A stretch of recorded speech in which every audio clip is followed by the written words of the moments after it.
But then, of course, we have the midlife crisis ones. Oh, I've had that And one too.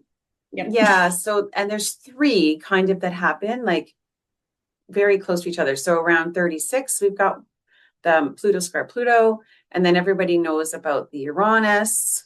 Maybe I shouldn't say that. Then there's Uranus oppose Uranus, and that's like your guy goes out and buys a red sports car kind of one. Right. And then you have your Neptune square Neptune. And so what's kind of interesting is that it starts with a Pluto, and that one is about like whatever's not working for us is we need to get rid of it.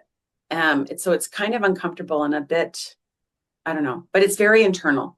So it's very subtle. So people might not even realize it's happening, but often stuff that isn't good for us, we start to sort of notice it, whether that's people or a habit. It's sort of like we're getting to that point where it's like we need to clean ourselves out, clean the past out.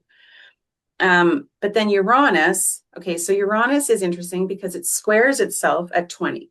And this is where people move from, teens to adults.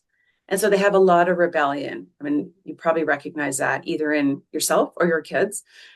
They have a lot of rebellion because they're like, how do I express myself? I want freedom. I want to do things my own way. And they're frustrated too about having to become an adult. But then we get the opposition at like 40.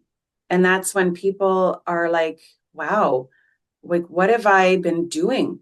They start to look at the authenticity of what they've been doing. Have I just been doing what I was supposed to do? Was I doing what I wanted to do? And so, again, part of why I like to do charts is I want to tell people when they're 25, do what's good for you. Because I don't want you to hit midlife crisis and then be like, oh, I hate where I am in life. Right. So, because both have a rebellion aspect, but both have that I want to express myself authentically. That's kind of Uranus's purpose. And then the Neptune, square Neptune, a little bit more subtle again, but it comes afterwards to say, what are my goals and dreams and ideals? That we start looking at, okay, well, when I die, that I worked 80 hours a week, is that really going to be important?